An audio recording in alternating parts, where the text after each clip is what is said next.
Aziz do'stlar, qadrdonlar, ana shu dehqonchilik o'zidan o'zi bo'lmaydi. Cho'lda bo'lasizmi, adirlikda bo'lasizmi, lalmikorda bo'lasizmi, suvliqda bo'lasizmi, uyqudan kechish kerak.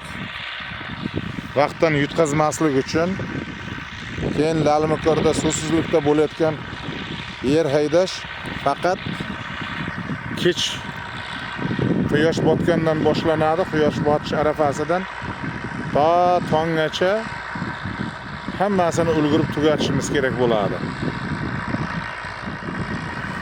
Chunki yerni shamollatib qo'ymaslik kerak. Uni o'zini qoidasi bor-da, lalmikorda dehqonchilik qilaman degan odamni ishi shunday bo'ladi. Lalmikorda qovun tarvuzni ichiga kunjut ekiladi, kunjut. 1 gektar yerga 5 kilogacha tarvuz urug' ekilsa, 5 kilogacha kunjut ekilsa bo'ladi.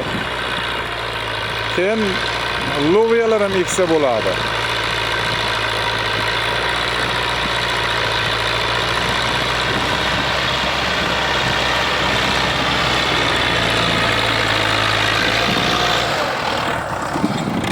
Mana men sizlarga nima dedim? O'tda serqatma, bu yoqdan kelaveradi, bu yoqdan ketaveradi.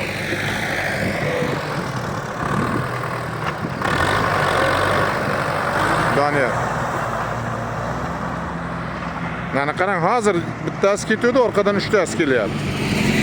Ketaveradi, kelaveradi. Mana shunday. Mayli, yaxshi bor, ertalabga nima qilamiz?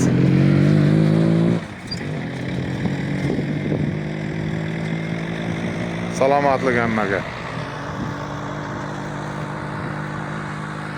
Oqshom ishlash huzurlida. Oqshom ishlash toza havoda, chang yo'q, g'ubor yo'q. Huzurli bo'ladi.